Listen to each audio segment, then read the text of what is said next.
ప్రముఖ దర్శకుడు త్రివిక్రమ్ శ్రీనివాస్ సినిమాలపై ప్రేక్షకుల్లో అంచనాలు ఎప్పుడూ తారస్థాయిలో ఉంటాయనే విషయం తెలిసిందే.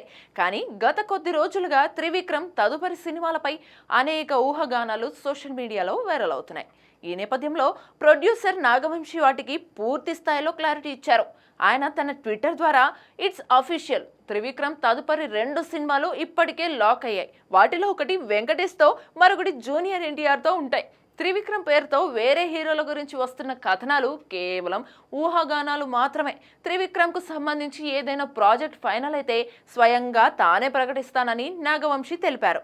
ఈ ప్రకటనతో త్రివిక్రమ్ అభిమానుల్లో నెలకొన్న అనేక సందేహాలకు చెక్ పడింది. త్రివిక్రమ్ రామ్ చరణ్ ప్రాజెక్ట్ లేనట్టేనని తేలిపోయింది. అలాగే అల్లు అర్జున్తో ఒక సినిమా అంటూ వచ్చిన వార్తలు కూడా పూర్తిగా ప్రచారం మాత్రమేనని క్లారిటీ వచ్చేసింది. ప్రస్తుతానికి వెంకటేష్, ఎన్టీఆర్ ప్రాజెక్టులు మాత్రమే త్రివిక్రమ్ చేయబోతున్నాడు. అయితే మొదట వెంకటేష్తో సినిమా ఉంటుందని తెలుస్తోంది. ఈ సినిమా తర్వాతే ఎన్టీఆర్తో భారీ ప్రాజెక్ట్ ఉండనుంది. ఈ 2 చిత్రాలను కూడా హారిక అండ్ హాసిని క్రియేషన్స్ సంస్థ నిర్మించనుంది. మైథలాజిక్ కథతో ఎన్టీఆర్ సినిమా ఉంటుందని అంటున్నారు. మోస్ట్ పవర్ఫుల్ గాడ్ పాత్రలో తారక్ కనిపించనున్నట్టుగా ఇప్పటికే నాగవంశి క్లారిటీ ఇచ్చేశాడు. సుబ్రహ్మణ్యేశ్వర స్వామిగా ఎన్టీఆర్ నటిస్తున్నట్టుగా టాక్.